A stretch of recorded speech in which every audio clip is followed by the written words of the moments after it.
Hello everyone, welcome to Toyeen Talks. Welcome back to Toyeen Talks. To all our beautiful subscribers, we say thank you so much for staying with us. If you're new here, we are so happy you find us. Please don't forget to like, subscribe, and hit on the notification bell so you'll be notified for more upcoming videos. And in the comment section, please no derogative comments. Thanks all for watching. Till we see you in my next video. Stay safe, stay blessed. I love you. Bye.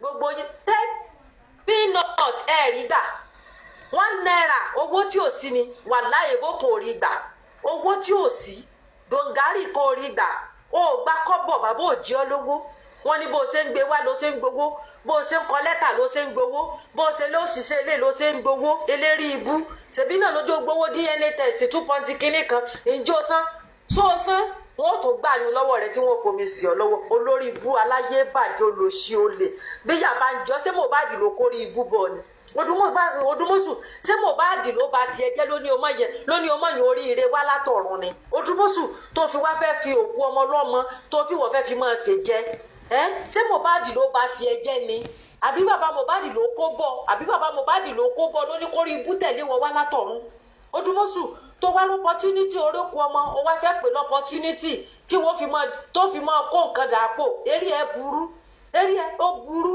olórí ibú aṣèrè ó lè ẹ wá gángọ̀ pàtàwọn olórí ibú tí ń tí ọ̀tá náà àwọn olórí ibú Kudirisky náà bẹ lára àwọn tí ó bá tiẹ̀ jẹ́ eyín ṣe ti kú dànù olórí ibú tó ti forí ọkọ tiẹ̀ gbá pààrọ̀ eléri ibú gbogbo yín wá gángọ̀ ọ̀pọ̀ Odúmọ̀ṣù wọn wá ń tí ọ̀wọ́ náà wá ní ó gbalẹ̀ mi lọ lọ́wọ́ bàbá òfomi sí ẹ lọ ó nu kó mọ́ kó lẹ̀ tó bá kọ́ ọ la gbé wọn lọ kóòtù tó bá kọ́ ọ la eléri ibú ságbé fáìlì ọwọ́ rẹ̀ gbélẹ̀ lẹ́rọ̀ kó mọ bórí ibú tiẹ̀ lọ ó lọ ṣe àṣìírí asòsì mọ́mọ́ eléri burúkú ẹ wò ó mọ́mí kọ́fì sẹ́ẹ̀rí ẹ bá owó mi ìwọ máa sinmi de kú tiẹ̀ o máa sinmi de kú òkú lẹ́rọ̀ òkú kí ńlá gbogbo ó sọrí pé wọ́n tún ti tẹ̀lé ọdẹ di ìrókò wọ́n ti lọ bọ́ jíbẹ̀ pa ìlé àlóòtẹ̀ ká ó tára rẹ̀ jẹ́ ni sọ̀rọ̀ àwọn olórí burúkú tán pera wọn lábí àwọn tán tẹ̀lé ọ àwọn olórí ibú tó pé àwọn náà ti pọkọ wọn wọ́n ti pọ ọmọ wọn jẹ tán tẹ̀lé ọ lẹ́yìn tí wọ́n ń tàn Wùmí wọ́n ń tàn ní sórí gbogbo tó ń sẹ́wọ̀n ìwọ sá máa gbádùn ẹ̀kan lè yan kú máa gbádùn ó ní kú kí ńlá ìwọ ń sá kábo ló fẹ́ sá lọ ó sá lọ ẹni wí ó tẹ́tá Wùmí ó ń rébi kankan mo ti sọ fún ọ pé tó bá kú ní ibi tó wà láì bọ́ yóò rántí ilé pọ̀pọ̀ mọ́ sọ fún ọ pé o bá kú ibi tó wà bọ́ yóò rántí ilé olóòde ìgbódú olọ́játa lóko wà láì Wùmí ò tẹ́tá ó wà fèsì consequence ẹ̀ ń bo wọ́n pọ̀ wọ́n náà di àtàwọn ẹbí rẹ̀ tẹ́ ẹjọ́ pa Mohbad wọ́n jọ pa yín pọ̀ ní àpapọ̀ wọ́n jọ pa yín ètí wọ́n yín bọ̀ tí wọ́n fòkùn fún lọ́rùn tí ó kù dànù gbogbo yín pátá ẹ jèrè sí ọwọ́ yín o ẹ̀yin olórí ibú ọmọ òfò ìka ọmọ ìka ní ọ Wùmí ìka ní ọ lẹ́yìn kó bọ́ta sórí ibi tó lóòní lọ kóòtù tó ń sá fún un ó lọ tí wọ́n dájọ́ kú fún ọ báyìí tí wọ́n dájọ́ kú fún ọ báyìí tó lọ kú dànù wọ́n náà lọ bá Mohbad lọ ẹjọ́ máa rìn kí ṣe bó fọ ọmọ bẹ́ẹ̀ lágbèdè méjì ayé òfú jẹ́ àwọn ètí ìsín àbí wọ́n èsìn ǹjẹ́ olórí ibú rẹ bá bọ́ ọ̀tá tó ti sọ pé wọ́n lo palẹ́rọ̀ tó ti jẹ́wọ́ ọmọ ọlọ́mọ ó ti lọ sùn yóò ti fọwọ́ rọ bí ìgbàgbé ńgbé lérí ibú rẹ sì ní o ò fẹ́ kúkú tiẹ̀ lẹ́rọ̀ o ò sì lè kúkú lẹ́rọ̀ ikú gbóná nìwọ náà Wùmí gbà bí mo ṣe sọ fún wọn pọ̀ ni straight náà wọ́n pàwọ́ náà ní wọ́n pọ̀ dànù ní olórí ibú ìka ọmọ sórí Kàrímọ́ tiẹ̀ èmi ti kanlẹ̀ sọ fún ọ tẹ́lẹ̀ mo ní gbogbo ogun lé ayé inú ayé tiẹ̀ nìkan lọ́lọ́mbọ kò sí gbogbo ogun lé ayé ìkàdímọ́ inú lé ayé tiẹ̀ nìkan lọ́lọ́m kò sí ìwọ àtàbúrò rẹ bọ́ bá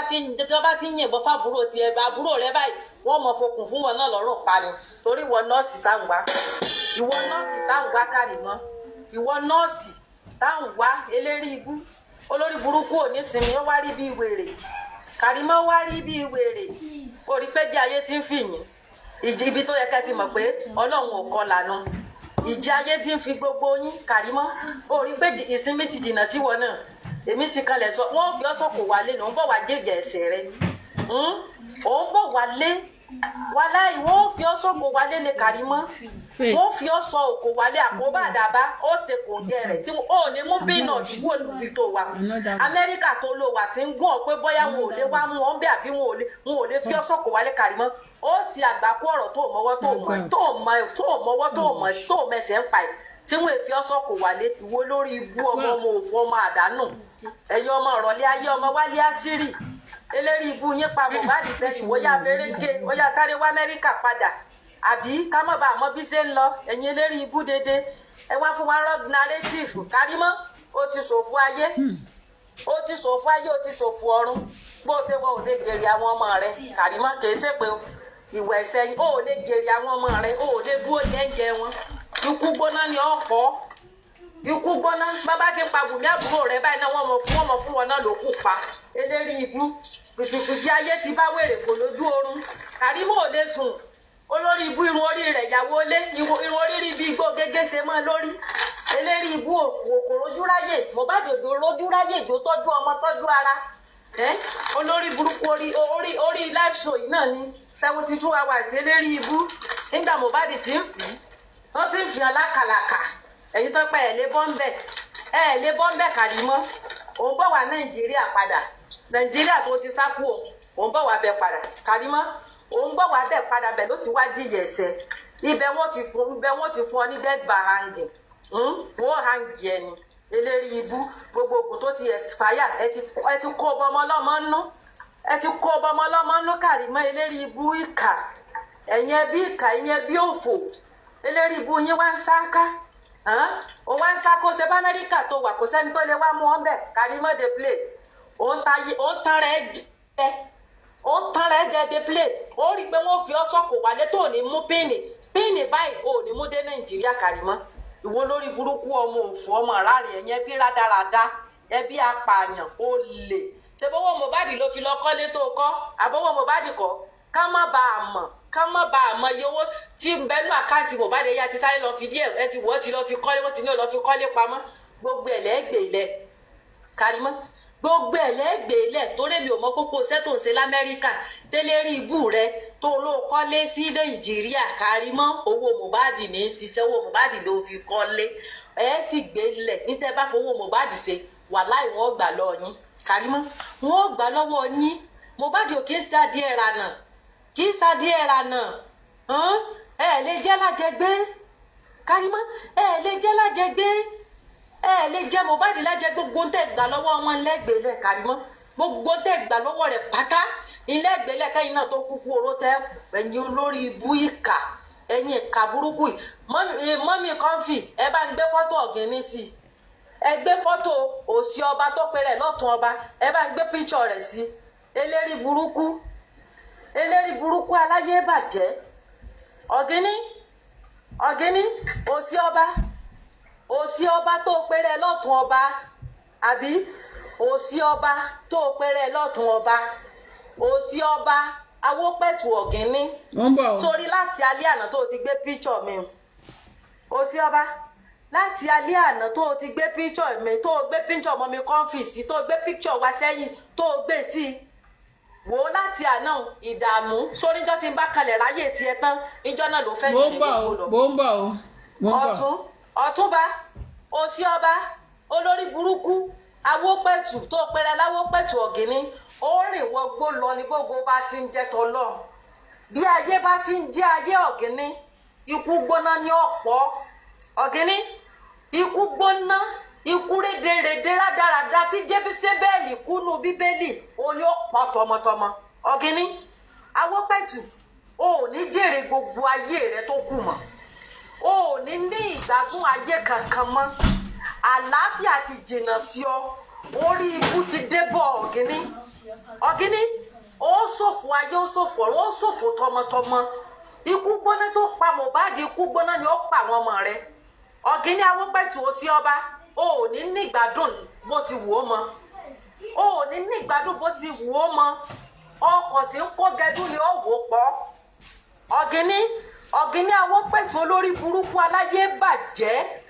ìkà eléri ibú ó dàgbà tó bá wọn ṣẹrú lẹ́yìn Wùmí eléri burúkú onígbé lórí onígbé adìẹ lérí olórí ibú sórí bí orí tòlótòló aláyé bàjẹ́ táńkó eyín mẹ́ka tó wo lórí burúkú ìlẹ́nu táńkó ní eyín mẹ́ka táńkó bo lórí burúkú aláyé bàjẹ́ ní ìrárí ẹni òfò eléri burúkú ó ṣe gbé lórí bí ogbe àkùkọ eléri ibú aláyé bàjẹ́ kò ní dùn fún ọmọ òsì ọba Awópẹ̀tù Ògìní ìbànújẹ́ ti wọnú ayé rẹ òṣè ti wọnú ayé rẹ ìdààmú ti wọnú ayé rẹ gbogbo ilẹ̀ tó bá tẹ̀ pátápátá gbogbo ilẹ̀ tí ẹ bá fi ẹsẹ̀ rẹ tẹ̀ yóò mọ̀ gbóná mọ́ rẹ òsì ọba Awópẹ̀tù Ògìní gbogbo ilẹ̀ tó bá fi ẹsẹ̀ rẹ tẹ̀ dé yóò mọ̀ gbóná mọ́ ni àwa yóò kọjú ìjà sí ọ ò ní ìgbàgbọ́ ayé kankan mọ́ bó ti wò ó mọ́ ìdààmú ìfòòró àti èrí àgbákò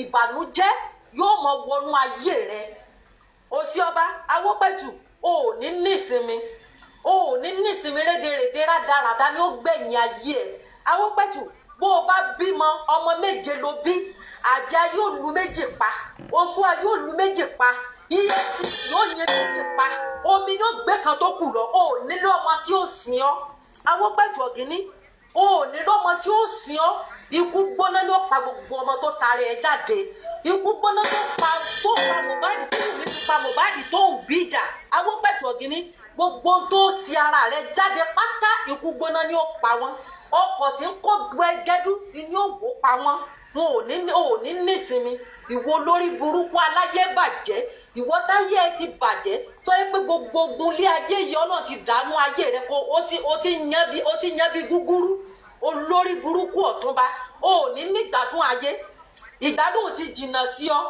àlàáfíà ti jìnnà sí ọ ìbànújẹ́ ti wọnú ayé rẹ ìṣẹ̀mí ayé rẹ tó kù ò ní fìrọ̀rùn lò ìwọ lórí burúkú táyé ti dáwọ́ pọ̀ ṣépè fún ọ ìwọ tó gun ayé ti ń bá jà ìwọ táyé tó wá ayé ń bẹ lára rẹ ayé ti lo tó dá lára rẹ ó wá ń borí burúkú òun bófò òun bá ìdààmú òun bá kí ayé òsì ọba Awópẹ̀tù Ògìní eléri ibú ni ọ eléri burúkú ni ọ gbogbo tó fẹnu ara rẹ béèrè lọ́dọ̀ Ọlọ́run lálẹ́ àná Ọlọ́run ó fún ọ bó o ti fẹ́ kó rí fún mi bó o ṣe wí lálẹ́ àná Ọlọ́run yóò rí bẹ́ẹ̀ fáwọn ọmọ tó ń tara ẹ jáde Ògìní ò ní nígbàdùn ayé ìwọ lórí burúkú wọ́n gbé píríṣọ́ ọmọ mi kọ́fíìsì ṣé wọ́n níyàwó ńlé tó o níyàwó ńlé eléri burúkú kí ni tó fẹnu ara ẹ wí tán lálẹ́ àná Ògìní ọ̀pọ̀ agoyọyọ ní ọ̀pọ̀ sípà ìní ọ̀pọ̀ réèkì wọn èkó ku ẹ̀ǹtìtì réèkì ìní wọn kó èkó ẹ̀ǹtìtì ìwọ olórí burúkú aláyàsẹ̀ǹdì olórí burúkú orí bí ẹni ó mu lùkúdì tí ìwọlé róbìnrin gbélé Ọ̀túnba òsì ọba olórí burúkú Awópẹ̀tù Ògìní tí ìwọlé róbìnrin gbélé ta ní òfò lórí burúkú ẹni ayé tí ń ṣe ẹni táyé ti dáwọ́ jọ ṣépè fún ìwọ tó gun ayé ń bá jà Ògìní ìwọ tó gun ayé ń bá jà àwọn tí ń ṣe ò ní padà lẹ́yìn ẹ̀ bí ayé bá ṣe ń jí ayé Ògìní àwọn tí ń ṣe ọ́ tí fi ayé ẹ̀ làkàlàkà wọn ò ní padà lẹ́yìn ẹ̀ eléri burúkú ó padà fẹ̀yìn rìn wọgbó lọ ni ó padà fi ẹ̀yìn rìn wọgbó lọ ni ìwọ aláyé bàjẹ́ ìwọ títí ẹ ti bàjẹ́ òun gbé nìkan pé tiẹ̀ bàjẹ́ olórí burúkú ìwọ ṣé ìwọ kọ́ tiẹ̀ bàjẹ́ Ògìní ṣé ìwọ kọ́ láyé ẹ bàjẹ́ olórí ibú ìwọ tó jẹ́ pé àlàáfíà ara ẹ ti di fíafíà òrí pọ́rùn rẹ ti papọ̀ mórí eléri ibú òrí pé ó ti súnmọ́ bèbè kú ó ti súnmọ́ bèbè kú olórí burú onírun gbọ̀nsẹ̀sẹ̀rẹ̀ bíi tòbúkọ elérúbú tá ń sọ fún ọ̀pọ̀ òjò ọ̀yàn Ògìní tá ń sọ fún ọ̀pọ̀ òjò ọ̀yàn ìwọ títí ẹ ti bàjẹ́ táyé ẹ ti mẹ́hẹ́ aláyẹrun bí aṣọnú àgbọ̀n eléri ibùngbà tó ò bímọ tó ní láárí àwọn ọmọ òfò ọmọ rádaràda àwọn olórí burúkú ọmọ bíi ti Wùmí ìlú ọ̀tara olórí burúkú tiẹ̀ náà jáde ńgbọ́ ikú gbóná ni ó sì pa wọ́n Ọ̀túnba gbogbo tó fojú ọwọ́ ṣe láàárọ̀ ọjọ́ rẹ̀ ó fẹ̀yìn ọwọ́ dànù Ọ̀túnba àwọn Ògìní òsì ọba Awópẹ̀tù Ògìní gbogbo tó fojú ọwọ́ rẹ ṣe láti àárọ̀ rẹ ẹ̀yìn ọwọ́ ló fi dànù ìwọ lórí burúkú ẹni òfò ẹni ìráre ìwọ táyé ti bàjẹ́ eléri ibú táyé yín ò ṣeé fi tọrọ ẹ̀yin olórí burúkú ẹ̀ ń jà fún Wùmí ẹ̀ ṣàgbákò ọmọ yín lóbìnrin lọ́kùnrin yóò ṣàgbákò orú èèyàn bíi Wùmí ọmọ yín lọ́kùnrin yóò ṣàgbákò èèyàn bíi Wùmí ọmọ rẹ lóbìnrin yóò ṣàgbákò èèyàn bíi Wùmí olórí burúkú ò ní jèrè ọmọ ò ní jèrè ọmọ ó wà yí asán ó wà yí òfo ọ̀gíní ó wà yí asán ó wà yí òfo ò ní nísinmi ò ní nígbàdùn ìwọ olórí burúkú aláyé bàjẹ́ yìí ọ̀rọ̀ gbogbo èèyàn wá tọ́sí ọlọ́ni ó wá sọ̀rọ̀ lánàá olórí burúkú ranjú wò ìfẹ́ rí bí orí ìṣèbé ìwọ aláyé bàjẹ́ sórí wá rí gbogbo ìṣẹ̀dá tí ń bẹ lórí pílátífọ́ọ̀mù rẹ lánàá tí wọ́n gbé mi ṣépè tí wọ́n gbéra wọn ṣépè tán láwọn gbé mi ṣépè wọn ò ní jèrè ọmọ wọn ò ní jèrè ayé wọn gbogbo tí wọ́n fojú àwọn tí wọ́n fọ òwúrọ̀ wọn ṣe wọ́n fọjọ́ kan ṣoṣo fi bàjẹ́ ẹ̀yin olórí burúkú gbogbo ọmọ tí yín náà lọ́kùnrin lóbìnrin yóò ṣàgbọ́n kó orú wù mí o bọ́mọ yín bá lọ́kọ ọkọ rẹ̀ ó ṣekú pa bọ́mọ yín bá láya aya rẹ̀ ó ṣekú pa gbogbo ẹ̀yin ìṣẹ̀dá tẹ̀wá lórí pílátífọ̀mù Ògìní lánàá bẹ́ẹ̀ bá mí ọmọ lóbìnrin lọ́kùnrin ọmọ ọ̀yàwó rẹ̀ ni ó ṣekú pa ọkọ rẹ̀ ni ó ṣekú pa ẹ̀ ní jèrè ọmọ ẹ̀yin olórí burúkú abiyamọ òfò ẹ̀yin ìrọ̀lẹ́ ẹ̀yin tẹ́ ẹ ti ṣòfò dànù ẹ̀yin apọkọjáyé gbogbo apọkọjáyé nìyí ẹ̀yin eléri ibú gbogbo táyé yín ti bàjẹ́ omi ní ògbé yín lọ ọ̀pá kó yọyọ ní ọ̀pá yín ẹ̀ ṣàgbákò ẹ̀ rárìn fẹsẹ̀ sí jìnnìjìnnì ayé ò bá yín ìfòrò ayé ò bá gbogbo ẹ̀yin ìṣẹ̀dá tẹ̀wá lórí pílátífọ́ọ̀mù Ògìní lánàá awọ́pẹ̀tù Ògìní òsì ọba ìjìnnìjìnnì ayé ò bá yín ìfòrò ayé ò bá yín ìdààmú ayé ò bá yín gbogbo tó kù sẹ̀mí ayé yín pátá ẹ̀ ní fìrọ̀rùn ẹ̀ ní fìdùnnú ẹ̀ ní fàlàáfíà lò rédèrèdè rádaràda ni ó gbẹ̀yìn ayé gbogbo yín ẹ̀yin olórí burúkú gbogbo yìí ẹ̀yin olórí burúkú aláyé bàjẹ́ ẹ̀yin tó jẹ́ pé ẹ̀kú oró ikú oró lẹ́ẹ̀kú ikú oró ilẹ̀kú ẹ̀yin rádaràdà ẹ̀ láre tẹ́ ìjáde láyé yìí ẹ̀ láre tẹ́ fi jáde láyé ni olórí ibú ètò ọkọ àkóyọ yóò lọ pa tí wọ́n fi réèkì kó kú ní ọpa ló kóyọyọ yóò lọ yẹn pa ẹ̀yin olórí burúkú yìí ẹ̀yin olórí burúkú gbogbo ìkà ẹ̀yin ìkà níyín awọ́pẹ̀tù ó ṣẹ̀ṣẹ̀ bẹ̀rẹ̀ ni ó rí i pé ikú gbóná tí Mohbad kú ikú oró tí ó ju ti Mohbad lọ ló kù Ògìní ikú oró tó ju ti Mohbad lọ ló kù bí kó lórí burúkú rẹ kí mọ́tò ó lọ pàbí kó o jóná tẹyín kó o jóná mọ́ mọ́tò àbí kó o jóná mọ́lé eléri ibú aláyé bàjẹ́ ó lò sí ìwọ táwọn abiyamọ sóolé àjẹlé ti dáwọ́ jọ ṣépè fún ọ ìwọ táyé ti sáǹdì eléri ibú elégbò àdá àjìná ó mọ párógun kan tí wọn fi tì ọ nù eléri ibú àbìlù burúkú ń bẹ lára rẹ bó bá wọnú búkà lọ jẹun dé èkú òǹbẹ ẹyà tó wọnú búlé inú búkà mọ ẹyà tó wọbẹ mọ ó ti kórè ibú wọbẹ ó ti kórè ibú ara rí àbùlù orí burúkú ìbànújẹ́ ó ti kó wọbẹ ìwọ lórí ibú aláyé bàjẹ́ yìí Ògìní ìjọ tí ń bá ráyè tiẹ̀ ìjọ náà ló wọgbó ìjọ náà ló wọgbó olórí burúkú dédé mọmi kọfí mo dúró náà fún ó kó èèyàn kan bádà àti ọlọ́mú òrù ó fẹ́ tẹ́ bádà àti ọlọ́mú òrù orí burúkú fẹ́ bọ́ ọ ṣebí ìwọ ni mọmi kọfí fún lówó tí wọ́n sanwó fún wa ìwọ olórí burúkú aláyé bàjẹ́ olóṣò Dubai ọ̀rọ̀ ṣe ẹ̀dùn lẹ́nu tiẹ̀ ìwọ tó ti fòbò ṣe promo Dubai ó tó ti fòbò ṣe promo nu jẹ́ fọ ẹ̀rù ṣé wá lọ́rọ̀ wà lẹ́nu ẹ̀ o fẹ́ sọkún o fẹ́ ráre ìbànújẹ́ fẹ́ bọ́ olórí ibú ọmọ òsì sọmú lọ́rọ̀ ọmọ olórí burúkú kọ̀ọ̀kan rẹ̀ ó tó wọ́tàmẹ́lọ̀ eléri ibú aṣẹ́wó olóṣì ọmọ eléṣì ọmọ sọmọ wálé yun àbí ìpàbẹ́ ọmọ àbí ìpàbẹ́ wọn ó padà lù ọ́ gbẹ̀yìn ni bádàtì wọn ó padà lù ọ́ gbẹ̀yìn ni wọ́n padà rà ní fẹsẹ̀ sí débi wọ́n ti lù ọ́ ìwọ ẹni òfò ìwọ wá ní àwọn tí kan fi sanwó fún eléri ibú ó sọ wá lórí ibú bíi tiẹ̀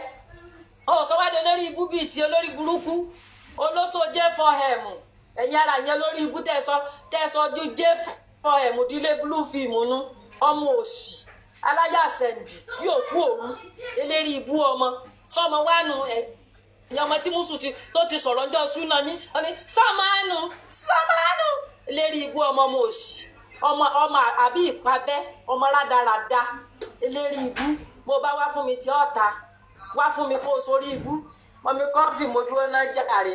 All right.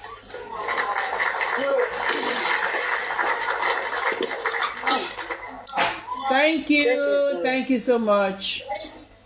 Bóyá kẹ́ jẹ́ kí Mr. Vengeance sọ̀rọ̀ wọn. Vengeance, okay, Vengeance. Torí Vengeance lè fẹ́ lọ ṣe live. Vengeance ṣe wà ń bẹ̀. Ọlọ́run sáfù lẹ́yìn.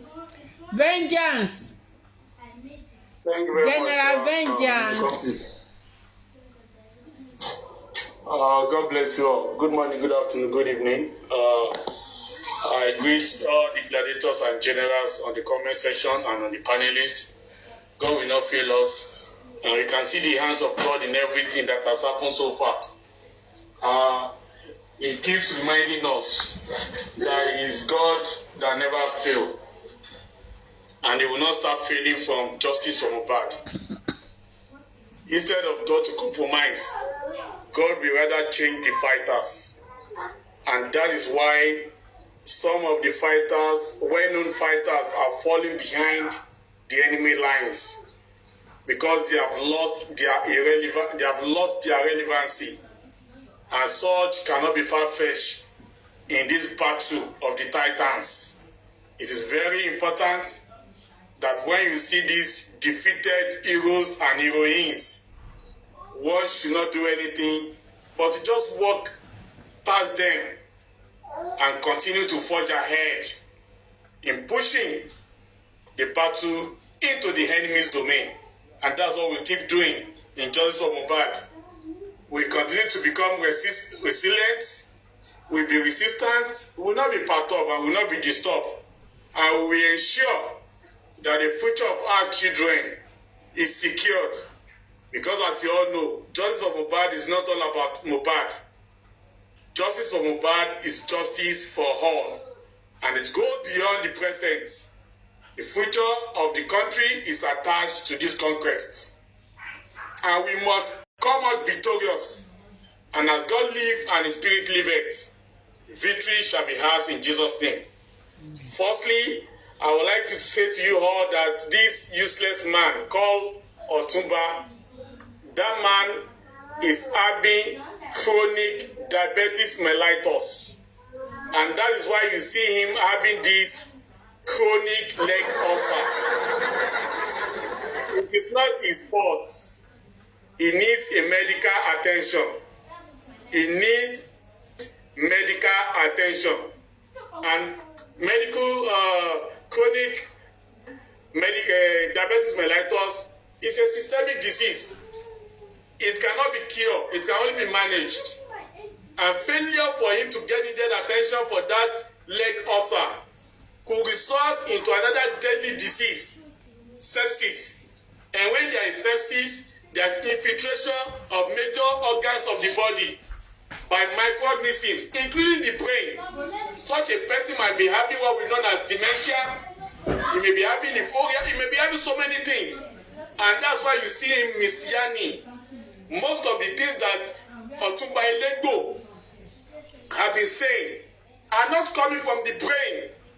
They are coming from his anus. And he cannot process it before saying those things. So at times you just have to forgive him. Because he needs help. Those that are close to him, they should gather around him. They should tie his hands and legs and bundle him into a hospital. Perhaps a hospital that also have mental health facility. So as they are treating him for the chronic diabetes mellitus, they can also be assessing his mental health and be sure that they treat him accordingly in order not to endanger the life of those that are close to him. That's about that. So let's forget about him. And coming to this, Barrister Odumosu Eniosoro, also known as TikTok lawyer. It is a shame that this man has turned himself into a livestock, having been pushed and been given false hope by his foot soldiers, the defeated, the useless and expired fighters in J4M. People that have lost their relevancy in J4M. It is quite appalling. It is quite disdaining. It is quite unbelievable that a man of this age and status, as they call him a barrister, should have known better and not to follow a bandwagon into this exile, into this professional extermination. But however, this idiot has allowed the fools that were busy blowing his trumpet to do so at the expense of his career. Barrister Odumosu has committed a sacrilege, and his sack is what is needed to appease the cause of J4M, and that is what was done. So his sack was well deserved. It was a round peg in a round hole. So there is no regret that this mold of incompetence was shown a way out of justice for Mohbad. Barrister Inyasoro has committed breach of confidentiality. He has committed breach of trust. And he has also fallen short of his competency and his efficiency when it comes to handling cases in J4M. The case with African TV is a point of reference. It will interest you that Inyasoro lost a case because he could not file properly. He did not even get there to argue that case. He could not file the case properly. That was why he lost. So as you are seeing him, I will say this man is half-baked lawyer, if he was ever one. Or perhaps he is a professional saboteur who was established and invited by one with devil. Because this man, we got to know that this man is an healer to one with devil. So this man was installed into J4M in order to destroy the cause of justice. And he is a saboteur. He has sabotaged the cause of justice in different fronts. And this man has contributed nothing positive into the progress of J4M.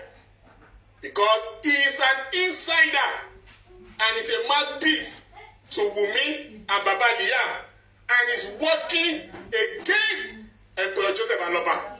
So he deserves everything he has gotten so far.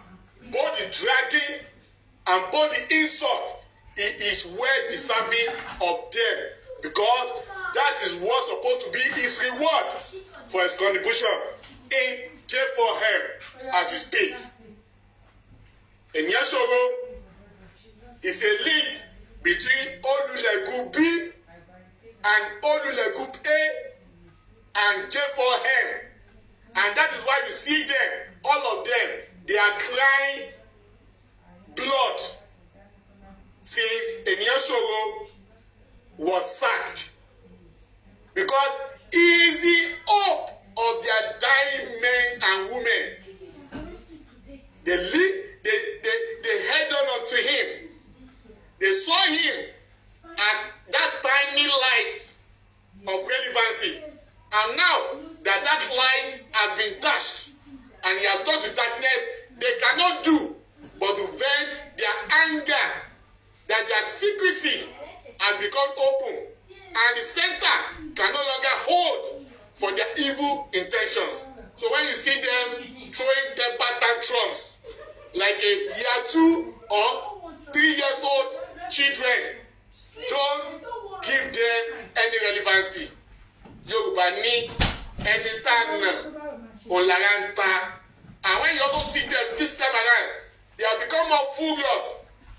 It's because Bankole and Shit has lost the case in court. So they have lost in both ends, and they have nothing to hold on to when it comes to J4M. So they are paid. So they are paid, And anyone that is talking about let us work together, boss rat or boss boy or boss useless, that boy is a useless being and is a disgrace to manhood. And I only pity his future wife, because anyone that marries that idiot is in trouble. It will just be a case of two women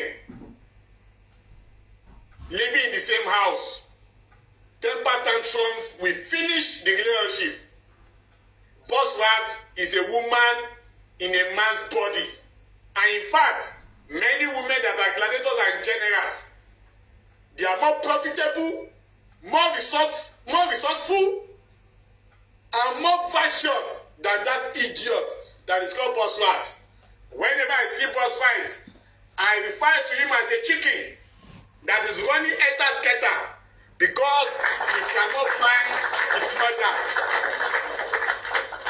And I say unto him, where is your mother, boss rat? Kudi has gone into darkness because of fear of persecution. She has gone into darkness, and I pray she never rise again in J4M. So boss rat is not like a sheep without shepherd. It's like a sheep without a hidden place. So that's why it continues to run. That's why it continues to run like a lunatic from one platform to another. And before you know it, that madman will end up in Temi's platform, because that will be his final abode.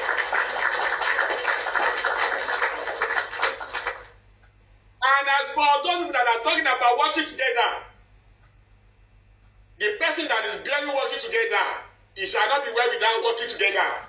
If that person working together was a name, I would say thunder shall strike working together. How can you work with somebody you said is a lunatic? Is inconsequential? It is not, does not want justice. He's poor. He's not knowledgeable. How can you now start to work together with him? You guys should cover your eyes.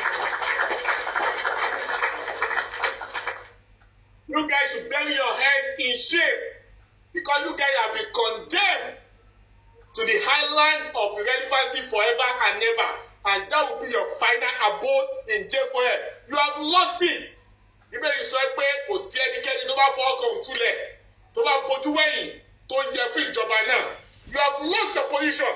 Your case can be likened to the position of Lucifer in heaven, an angel that was made with the material of Jezebel, one of the costliest materials that time.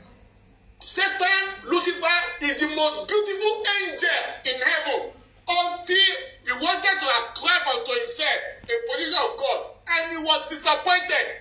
And since that time, I've never heard it that God has sent any invitation letter for Satan and Lucifer to come back to heaven.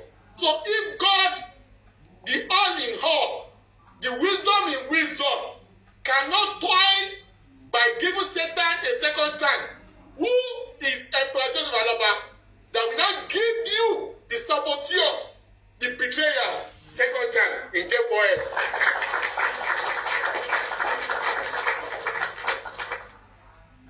And I put it on Odibosu. Odibosu, wọ́n ní àyà ti bẹ́ sílẹ̀, ó bẹ́ sáré. Wọ́n ní àyèjà ni wọ́n sọ pé ilẹ̀ bàbá mi ò dé báyìí. Odibosu, you have been challenged. If you know you have a case against Emperor Joseph Aloba, sue him to court. I heard it when one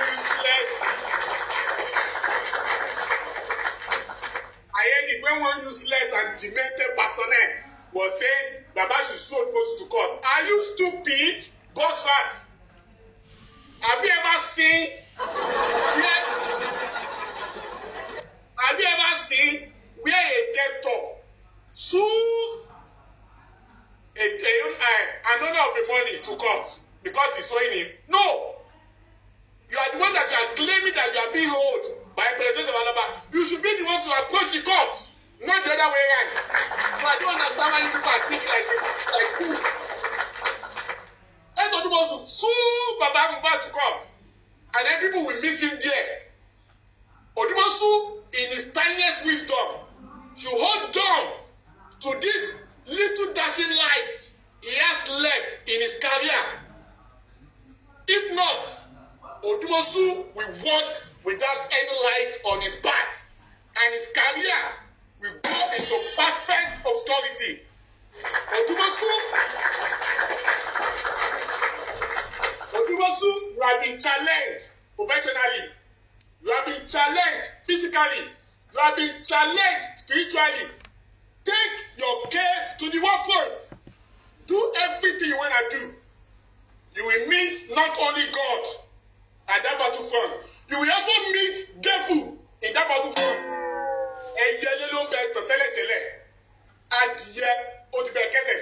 And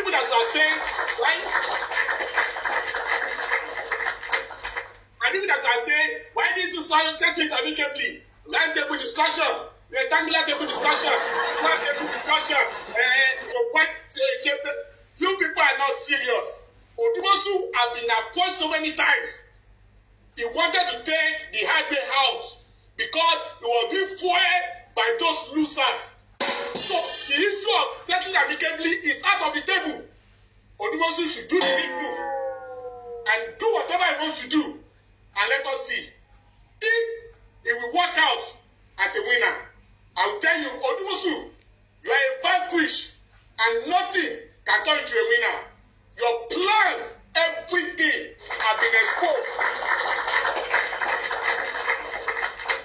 And God that has defeated you, Odumosu, shall defeat Baba Liam, shall defeat Wumi 611, shall defeat Falana, shall defeat One with Devil, shall defeat Light Off, shall defeat every evil man and woman in J4M.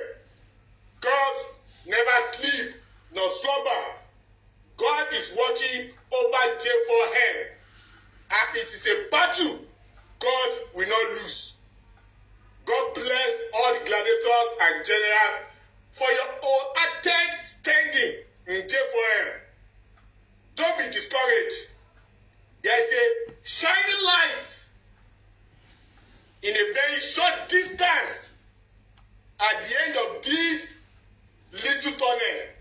And the light shall shine to the extent that even the darkness will never prevail over it.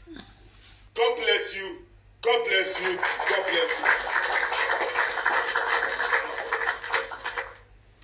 Thank you so much, Vengeance. Thank you for the word of wisdom. Thank you for the submission.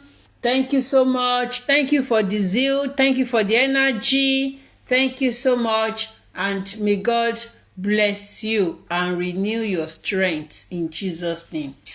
Thank you so much. Sexy me or SA Ọlọ́run wà. Gurezi tẹ̀tí wọlé. Sexy me. Thank you. Mo rẹ̀ bí ẹ fẹ́ fún Gúrẹ́sì náà láàyè. Okay, ṣé kí Gurezi sọ̀rọ̀? No, ẹ̀yin kọ́ èmi ló bẹ̀ sọ. Oya, SA. Odùmọ̀sù. Mo ti ń sọ òkè mà. Odùmọ̀sù. Èmi ò lọ́rọ̀ púpọ̀ bẹ́ẹ̀ sọ. Ọ̀rọ̀ tèmi ní láti bẹ́ẹ̀ sọ ní pé ṣé orí pépà tọ́nà gbé dání? Bó bá ń ẹ̀ kó gbélé. Bó bá ń ẹ̀ kó má gbélé. Wọ́n ti ní ó gba kóòtù lọ. Kóòtù yẹn làwa ń dúró dè. Tọ́ba tiẹ̀ wá gbárántí pé a tiẹ̀ fẹ́ wá sanwó gan. Prince ti sọ, a máa dá sí ẹ lọ́wọ́ bí alájọ ni. Tọ́ba yẹn fẹ́ ti bóyá èèyàn kan wà nínú J4M tó máa gbé gbogbo adúró owó yẹn tó máa fún ẹ. Pé gbogbo ìtọ́jú ti ní tó bá ti fún ẹ lówó yẹn.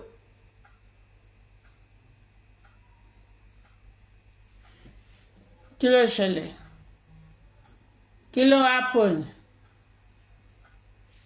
Ṣé nẹ́tíwọ̀kì ni mú bọ̀? Àbí nẹ́tíwọ̀kì ẹ̀sẹ̀ ni?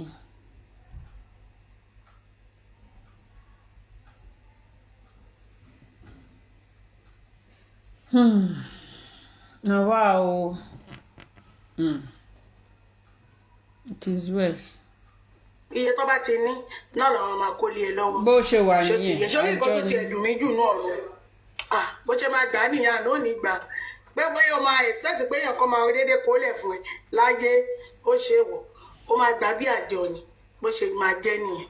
nọ́mbà 2 tún ní pé sórí ọ̀rọ̀ ẹ ihun tó dùn mí inú ọ̀rọ̀ ẹ jù ní pé ká ní bó ṣe ń fún ẹ lówó yẹn ká nígbà yẹn wọ́n jẹ́ kí gbogbo àwa public ká máa mọ̀ sí ni wàláì gbogbo owó epo gbogbo owó kun hòtẹ́ẹ̀lì gbogbo owó wọ́n fẹ́ ṣe gbá tó gbà yẹn gbogbo ẹ̀ ò ní bọ́ sí ẹ lọ́wọ́ ó ti dùn mọ́ ẹ ó ti dùn mọ́ ẹ òun ló ṣíṣe wò ó pé bóyá kò tún gba last one ni ó má gbàṣẹ alámàdá sí ẹ lọ́wọ́ bí alájọ ni ṣọwáyé gbogbo nǹkan tó dùn mí jù ilé ayé yìí tí ó dùn èmi ọ̀rọ̀ ní èmi bá lọ́rọ̀ òdùmọ̀sùn lálẹ́ yìí because mo ti jà fún ẹ sẹ́yìn tẹ́mi bá mọ̀ pé wọ́n ní lẹ́gà tìmù ni àwa yóò ní jà fún ẹ kó gbogbo àtọ́ bá ń bú lẹ́gà tìmù òṣìṣẹ́ lẹ́gà tìmù òṣìṣẹ́ àṣẹ wọ́n ní lẹ́gà tìmù gbogbo gbàyẹ bá àti kọfínà tún jáde ẹ má bu lẹ́gà tìmù o ẹ má bu lẹ́gà tìmù o ẹ má láyé lẹ́gà tìmù o ní òṣìṣẹ́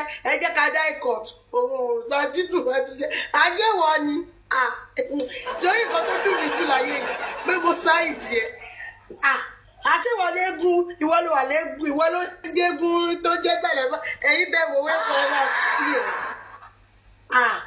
àṣewọ ló wà ń sàlẹ̀ ó mà láyà o àwa ń jà fún ẹ ìyẹn ló dùn èmi jù láyé tó yẹ pé kò síbi tó ti máa dárúkọ lẹ́gà tí mo bá máa bọ́ wájú bọ́ sẹ́yìn ni ní pé rọ o àwọn ń ṣiṣẹ́ àdẹ̀ríṣẹ́ olórí burúkú àdégbò wọn yẹn right àríṣẹ́ olórí burúkú tó ṣe jọ náà autopsy and toxicology tó wà lọ́wọ́ ẹ̀ gan kò sí in fact meat tó ti jẹ́ pé látọ̀wọ́ ẹ̀ ló ti wá yẹn àti ẹ̀mọ́ kókó báyìí kọ́ ló ń ṣàánú àmọ́ ní ká máa fi ṣàdúrà kọ́ ló ń jẹ́ kó jẹ́ favour wa ní kíní yẹn máa bọ́ sí wàláì tàláì small be like ìwọ ṣe títí ẹni ò ṣe tọ́lọ́run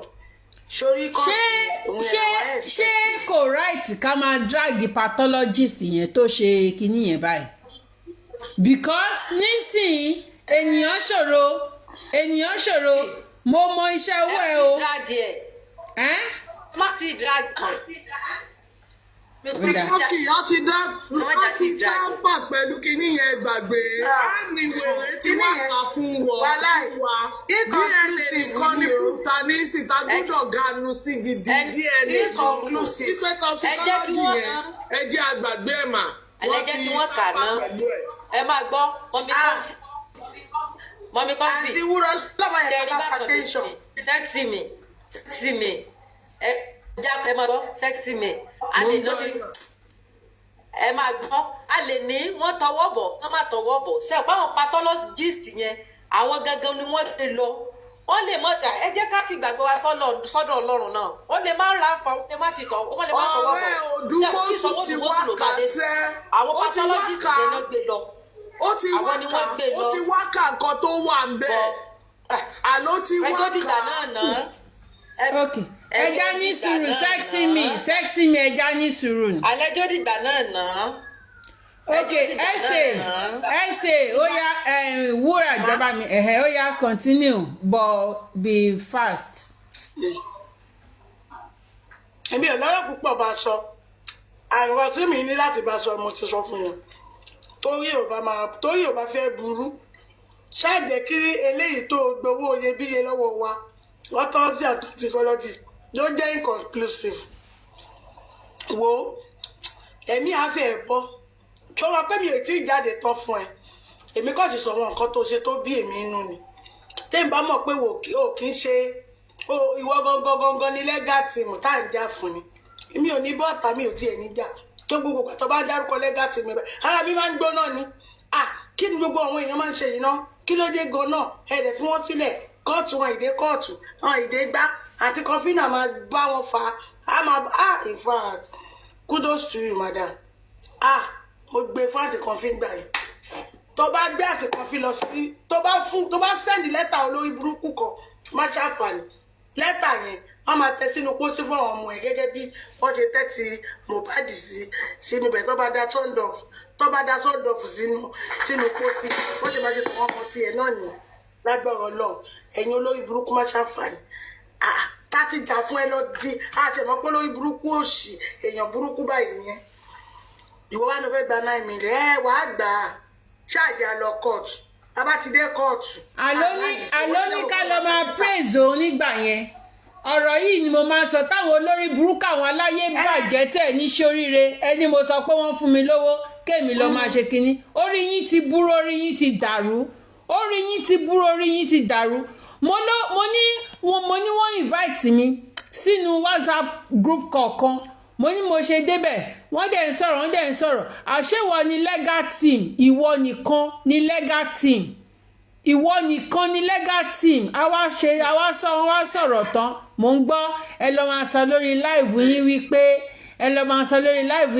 the legal team they are working pé ká lọ máa praise oní ká lọ máa praise yín làwa náà bá ń èmi ò tẹ̀ sọ èmi ò praise wọn ò bọ̀ mi kàn fẹ́ kàn bú wọn níbọ̀ èmi ò mọ̀ pé ìwọ gangan ni legal team I never knew. ẹ mọ̀ pé Sanchitu ni everybody. gbogbo ọ̀rọ̀ yìí ni mo máa ń sọ tó olórí burúkú yín aláyé bàjẹ́ yín tẹ́ máa sọ pé mo ní wọ́n fẹ́ mi lówó kémi máa ṣe kinní kan ẹ̀yin olóṣè ẹ̀yin olórí burúkú gbogbo nǹkan ìgbésáyé yín kò jówó lọ gbogbo nǹkan yín kò jówó lọ. àwọn aláyé bàjẹ́ wọ́n ń gbowó. ẹ mọ̀ pé àìsàn tó bá ti ń ṣe àwọn èèyàn ló máa fi ń búyàn ẹ mọ̀ pé wọ́n máa ń gba owó sọ ọ́ ti bí pé gbogbo everybody lólórí burúkú bíi tiwọn bí pé wọn náà máa ń gbowó sọ wọn máa rò síyàn náà ní bí ìpele bí lèèyàn ìgbà tó wọn máa rò sí nìyẹn. àní tí bàdé àti sọ lánàá náà ohun tí bàdé àti wí lánàá náà ó ní wọ́n sanwó ní mọ́mí kọ́fì sanwó fún wa ni la fi ń tà mọ́mí kọ́fì tiẹ̀ sọ̀rọ̀ yẹn náà ní ọjọ́ yẹn mọ́mí kọ́fì náà sọ̀rọ̀ yẹn ọjọ́ yẹn wọ́n sanwó fún wọn àwọn olóbùkún àwọn jẹ́ntúkè à ń gbowó wọn sanwó fún wa ní kọ́jọ́ ṣe ń sanwó fún wọn tọ́wọ́ náà fi wà lórí panelist ẹ̀ nìyẹn tó bá jẹ́ pé bá ṣe ń sọ náà nìyẹn wọ́n sọ fún wa náà ní kọ́ lọ ọkú dànù tọ́ fẹ́ kú kọ́ máa dákú kọ́ dákú so bí ẹni bó ṣe dáwà tí ò ní panelist ó tẹ̀ yín lọ́rùn wàhálà ìṣòrí àwà àti dé gbogbo ẹja sí kankan tẹ́fẹ́ ṣe sóyè àwọn òṣèlè jù àwọn òṣèlè jù ó là ń pè fóònù tí kò ń lò wọ́n máa ń pè ní ọ̀gá wa. wọ́n náà jẹ́ ìsọ̀rọ̀ jẹ́ ìsọ̀tẹ́ ni mi sọ́nà. wọ́n láwọn wèrè wọ́n láwọn ọmọ ṣe àwọn abọ́ sí o. lórí àwa orúkọ tiwa ṣòro orúkọ tiwa bí J4M original ni J4M original òun là wá ń bí. àwọn oṣù ìfàlàwà. No, J4M authentic. J4M authentic.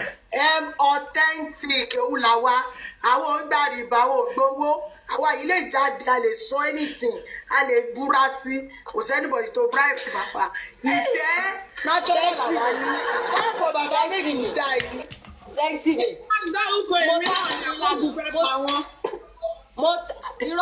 mo táàgì yín lánàá ni ìgbà tí olórí burúkú ò sí ọba ẹ jẹ́ kí ẹ̀yìn gbá ló gbé tí mo fi kọ́ńfì.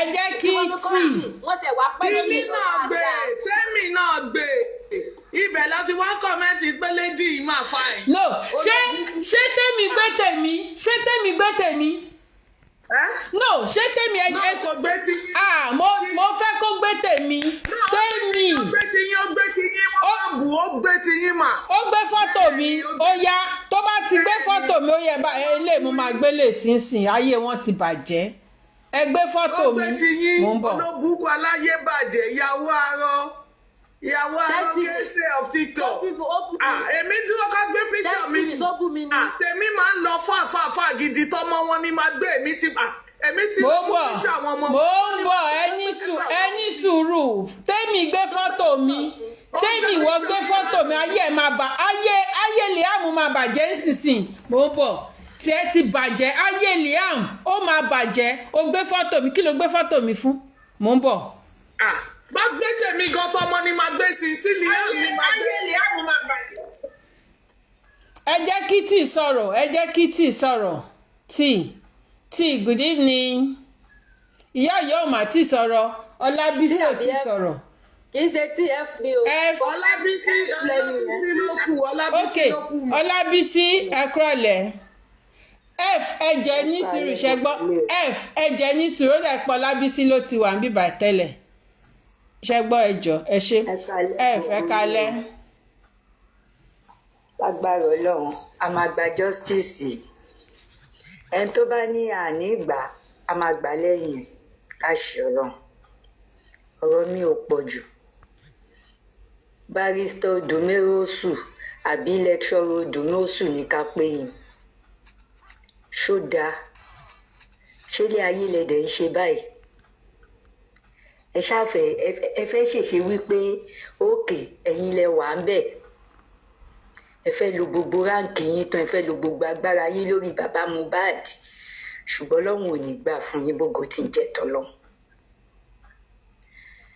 Gbogbo àwọn abiyamọ ayé ti ní kẹ́ gbé bàbá ní ṣòǹkọ́ọ̀tù. Tí ò bá wá pe bàbá lẹ́jọ́, Barrister Odumosu ò ní jèrè ayé. Tí ò bá pe bàbá ní ẹjọ́ lórí owó ọ̀ràn tó fẹ́ gbà, ò ní jèrè ayé. Ẹ̀yin èèyàn ṣe dájú báyìí. Ẹ ṣe dájú báyìí. Ẹ réyàn ní kápẹ́ńtà.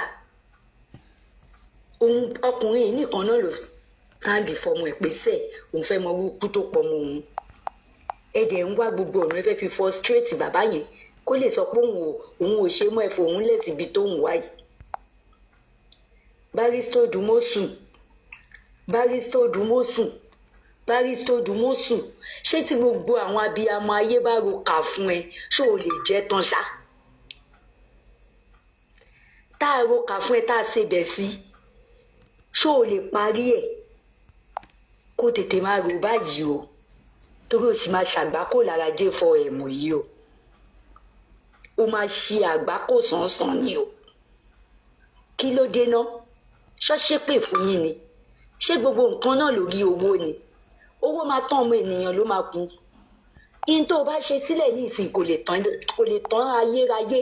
Àwọn ọmọ ẹ̀ sì máa dé bá torí ọmọ máa gọ́ọ̀gù ọmọ máa gbé bọ́ síta fún ẹ ní pé Barrister kan wà nígbà ayé Mohbad kò rẹ́jọ́ yẹn dá, ó ń da gbogbo ẹjọ́ nù ni, ó dẹ̀ ń gbogbo ẹjọ́. Ó wá wí tán ní bàbá ò sanwó fún ẹ, ó tún wá lórí láyà ó ló fẹ́ gba 9 million. Gbà kó rọrùn ni o, gbà kó dẹ̀ ṣànkún ni, gbà kó fi wà ìsìn. Wàá fi wà ìsìn tó jẹ́ wípé ò ní bọ́ ń bẹ̀. Kí ló dé náà? Kí ló dé náà tẹ dájú báyìí? Mohbad wà níbi tó tẹ sílẹ̀ sí. Ọmọ yẹn ṣé mọ́ṣúárì Nàìjíríà ṣó sọ fún yín wípé inú yìnyín ló gbé sí ṣá? Ṣó sọ fún yín pé inú yìnyín ló gbọ́mọ yẹn sí? Ọmọ yẹn wà ń bẹ̀. Èdè tètè jẹ́ ká ṣe kínní fast kọ́mọ yẹn rí ìdájọ́ òdodo kó lè lọ fẹ̀gbẹ́ sùn síbì kan. Ẹ̀dẹ̀ sọ J4M ẹ sọ di gúrúmì tó ti ń káṣí owó. Ẹ sọ di cooperative tẹ́tí mèkì owó ìkàmàlẹ́yìn èèyàn o. Ẹ̀rí ọkàn òde jẹ́ yín wípé ọmọ yẹn wà nínú mọ́ṣúárì tí wọ́n tẹ sílẹ̀ sí. Ọmọ yẹn wà níbi tó gbé sí láì ṣe pé inú fíríjì. Ṣé Nàìjíríà gan ọ́n lò náà 24 hours débi wípé wọ́n máa gbé sínú fíríjì? Ìyẹn ò ṣe yín lọ́kàn, ìyẹn ò dà yín lọ́kàn rù. Ṣé kọ́mọ yẹn wá tún wá lo 2 years nínú ibi tó wà yẹn ní gẹ́gẹ́?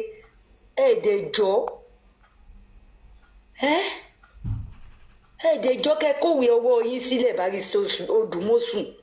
Káwọn abiyamọ ayé kó tó fẹjọ́ yín sùn lọ́hùn kó tó pè yín pa. Tẹ́ ẹ lè sùn lọ́la kẹ́ má jí mọ́. Kí ló dé? Ṣógun láyé ni? Ṣógun láyé ni? Ẹ mà dájú o, ẹ̀yin náà dẹ̀ bímọ ti yín. Ṣé ẹ tọrọ irú nǹkan tó ṣẹlẹ̀ sí Mohbad yẹn fọmọ yín ni? Barrister Odumosu, ẹ gbéwèé ọwọ́ yín lẹ̀ o. Ẹ má jẹ̀bi láyé kẹ́ má jẹ̀bi lọ́run o. Tẹ́ bá ní bàbá Mohbad lára, Mohbad á ní yín lára o. Ó ti fi kọrin o. ó ti fi kọrin o tẹ́ bá ní bàbá Mohbad lára Mohbad á bá yín mú nǹkan lẹ̀ gan ni o ó máa bá yín mú nǹkan lẹ̀ gan ni o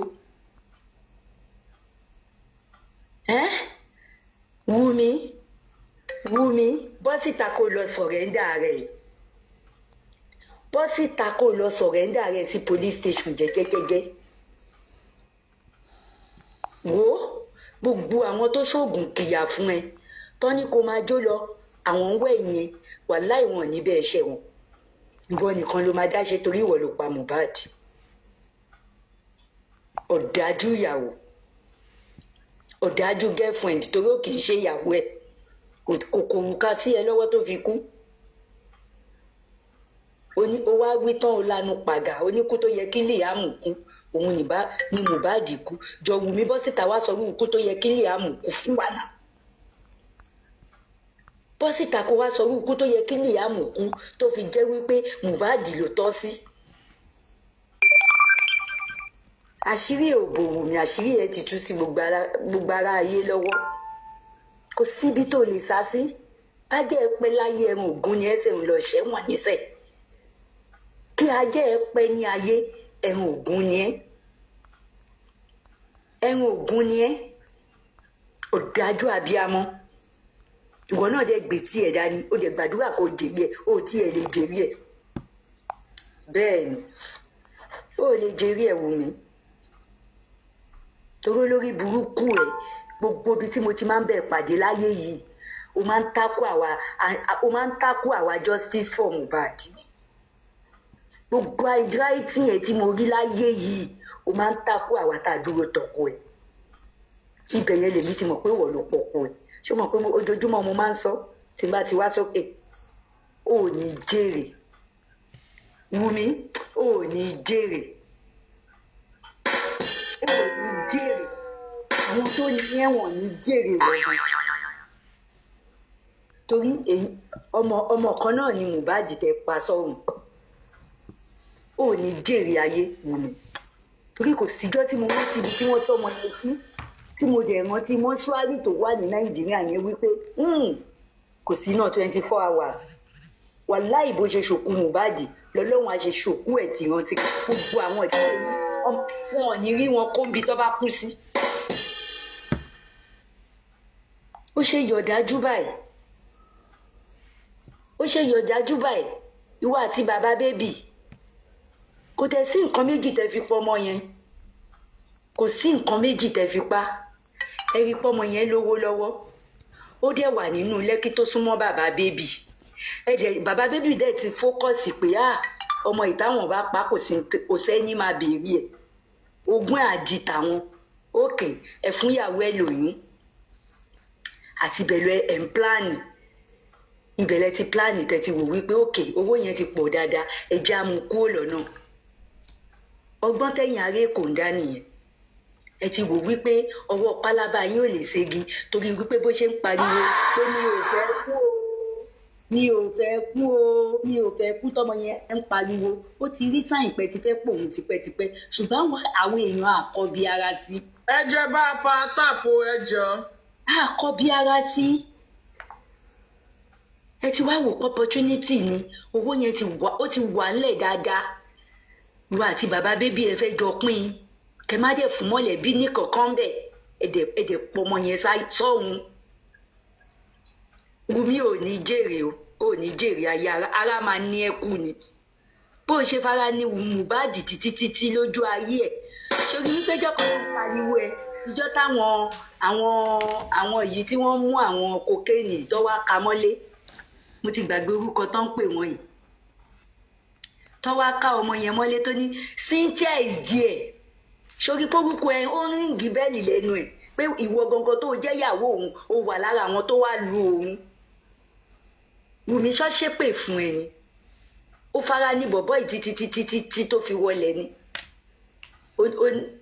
onínú tẹlifíṣàn ló ti gbọ́ pọ́kú ẹ kú ó dẹ̀ ń bọ̀ gbé kòkò dání ó gbádò dání orí ẹ̀dẹ̀ ló wú kọ̀lọ̀bọ̀ yìí ó dẹ̀ níwọ̀ kọ́ ló dáadáa ó dẹ̀ níwọ̀ àti òjọjà make it make sense Wùmí. Make it make sense. ọ̀dájú abiyamọ ìgbà tó tẹ̀ jẹ́ pé 10 years ló ti wà nínú ìgboro ayé àwọn tó máa jẹ bíbọ̀ àwọn tó máa tọwọ́ bọ̀ àwọn tó ti fọwọ́ ṣòṣì nínú abẹ́ ẹ̀ báwo ló ṣe ní dájú òkú róbì kọ ẹ débi tó máa róbì tó ẹ ìgbà tó ní wípé olówó ni gbogbo wọn wọlé wá tó bẹ̀rẹ̀ sí ní darí ayé yín ríboríbo ìgbà tó rí pé fọ́kọ olówó nìyí ẹ̀ ṣẹ̀ṣẹ̀ mọ̀ ẹ́ lọ́mọ tó súnmọ́ ẹ tó wá kọ́ ẹ bó ṣe máa pàdánù wò wàá ló béèrè tó bẹ́ẹ̀ o tó ráwà bí a máa ayé gan a máa bẹ́ẹ̀ mú nǹkan lẹ̀ kò dé síbi tó ń sá lọ kò síbi tó ń sá lọ èmi ò mọ táwọn ọlọ́pàá ń wò tó yẹ kó ti gbé wọ́n tẹ̀dí lé ẹ lórí gbogbo àwọn tó ń gá ìdí ẹ yẹn tí wọ́n jẹ́ kó gbé wọ́n tẹ̀dí lé ẹ lórí yẹn gbogbo yín jọ máa ṣánkú ni kí ni pride boy kí ló ṣe tó fi gbé wọ́n tẹ̀dí lé lórí ṣó wà nílé ńjọ́ tí Mohbad kú gbogbo wa báyìí ló ti hàn sí ojú gbogbo wa gbàgàdà wípé wọ́n ló pa ọkọ ẹ̀ káwọn ọlọ́pàá ṣiṣẹ́ wọn bí iṣẹ́ kó tó di wípé gbogbo àwọn èèyàn jáde fáwọn ọlọ́pàá wípé ọ ti ń compromise káwọn ọlọ́pàá ṣiṣẹ́ wọn bí iṣẹ́ arrest Wunmi now. Wunmi ló ní first suspect tó yẹ kó kọ́kọ́ gbé because òun ló rí ọkọ ẹ̀ last òun àtọkọ ẹ̀ jọ wà títí tọmọ yẹn fi ní èmi ìkẹyìn kan yìí òun á dìdì weleke káàkiri ó ti bìlíìfù pé ó ti pàgbé ó pàgbé o wàhálà òun sún ẹjọ́ ẹ̀wọ̀n ẹ̀ òun sún síwájú ni. òun sún ẹjọ́ ẹ̀wọ̀n òun sún síwájú ni kò sí ó máa padà ṣẹ̀wọ̀n ni ó máa padà kó má mú gàrí sí ẹ lọ́wọ́ báyìí kí ló dé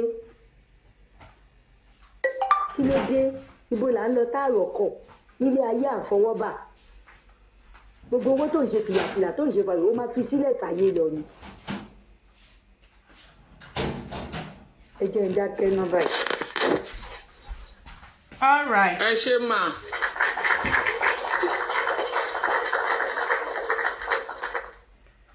Thank you so much. Ẹ ṣé gan ni Ọlábísí. God bless you for that beautiful submission. Yes, mo ti gbé ìwọ ọmọ ẹ̀ sí bíbá.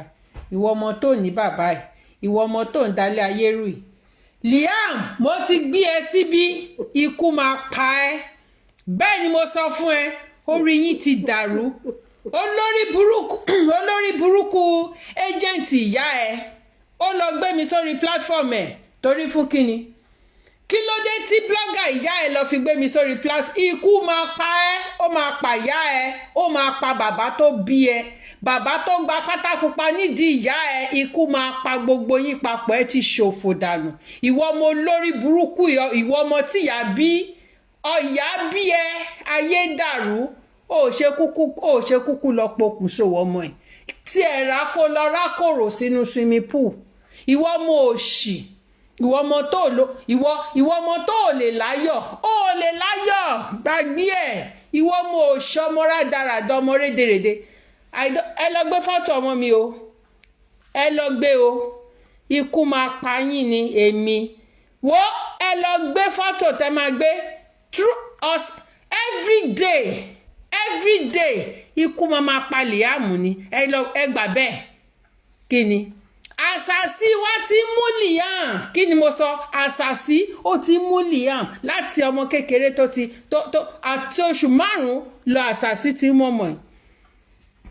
ọmọ ìdàgbà wo bó ṣe tó àdàgbà jẹ́ra ẹ̀fù kì í ṣe àgbàlagbà nìkan ló máa ń dàgbà jẹ́ra ẹ̀fù o nígbà tọmọ tó yìí ó gbọ́n ọmọ tó lè ò lọ school ó rí pé tiẹ̀ ti bá ìwọ ọmọ kékeré yìí ó rí pé tẹ̀ ti bá ẹ ṣó rí pé tẹ̀ ti bá ẹ ó yẹ kó pàyà ìwọ ni wàá ìpa Wùmí ìwọ ni wàá bá wa pa Wùmí bẹ́ẹ̀ ni mo sọ ìwọ ló máa ṣokùnfà ikú ìyá ẹ bẹ́ẹ̀ ni torí fún kíni àṣàsí èdì òun ló máa bá ẹ ṣé ẹ sọ pé orí yín burú ni ẹ lọ gbé fọ́tò tẹ bá ṣe ń gbé fọ́tò ọmọ mi sórí ìwọ yìí ọlọ́run kú ṣe oògùn lẹ́ ń ṣe ìkòkò lẹ́ ń bọ́ ń tiyín ìkòkò ló ń bọ nǹkan tèmi gbójúlé ó ju nǹkan tẹ̀yìn gbójúlé ṣó ti yé yín let's bring it on let us bring it on èpè máa pàwọ́ ọmọ ẹni tí èpè ò bá pa ẹ́ public kò ní dẹ̀yìn lẹ́yìn ẹ̀ ṣó sọ pé orí ẹ burú ni ìwọ ọmọ òṣì ìyá òṣì tó bí ẹ bàbá òṣì tó bá bẹ́ẹ̀ ò lè jèrè ẹ gbà bẹ́ẹ̀ bàbá ẹ kò lè jèrè ẹ ìwọ ọmọ àlè játijàti ọmọ olóṣọmọ olórí burúkú ìyá ẹ ó ní tìtorí tiẹ̀ ló ṣe pa ọmọ 26 years òwò ìwọ wá fẹ́ jogún ó ṣe ogún jẹ kí ni mo sọ fún ẹ ó ṣe ogún jẹ Liam ó ṣe ogún jẹ bẹ́ẹ̀ ni mo sọ fún ẹ Liam kí ni mo sọ fún ẹ ó ṣe ogún jẹ ó ṣe ogún ẹ crop mi ṣó ti yé yín ikú pa ẹ ní jèrè bàbá tó bí ẹ tó gba pátá nídìí ìyá ẹ kò ní jèrè ẹ ìwọ gan ò ní jèrè bàbá ẹ ò ní jèrè bàbá ò ní jèrè ẹ orí yín ti dàrú ẹ lọ ń gbé picture mi fún kíni ìyá ẹ òun ló pa ọmọ ọlọ́mọ a dẹ̀ ń gbẹ̀san ọmọ tí ìyá ẹ tó pa à ń gbẹ̀san lára gbogbo ìdílé yín gbogbo bí ìdílé yín níbi tó ti ṣàn wá tẹ́rẹ́ bí omi àmù à ń gbẹ̀san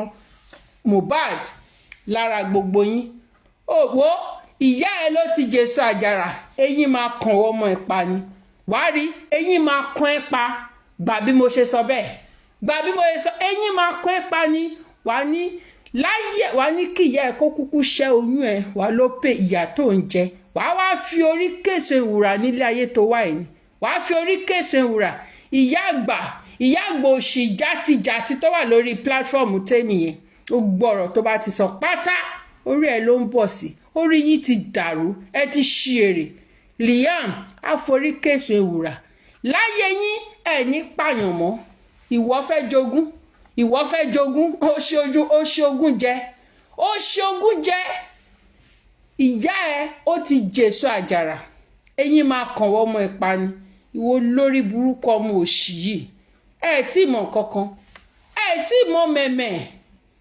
tí mọ̀ mẹ́mẹ́ ṣe sọ pé orí yín burú ni ìwọ lórí ìwọ ọmọ òṣì játijàti bàbá tó bí ẹ máa pokùnso ìyá tó bí ẹ máa pokùnso ìwọ gan wàá fìbínú para ẹni ìwọ ọmọ òṣì yìí ẹ lọ ń gbé fọ́tò mi ìyá ẹ ló ń gbé fọ́tò mi ìyá ẹ ó lọ ń gbé fọ́tò mi bóyá mi mo pa Mohbad orí yín ti dàrú ẹ ti ṣe èrè ẹ̀yin olórí burúkú ẹ̀yin olòṣì játijàti ìyá tiẹ̀ ó lọ ń gbé fọ́tò mi sórí orí ọ̀dọ̀ tèmi tí yín ti bàjẹ́ ẹ máa sọ̀rọ̀ yín jàre ta ló fẹ́ sọ̀rọ̀. Salmon àbí. Suman. Suman. Sọlá then Yọ̀yọ̀. Hello.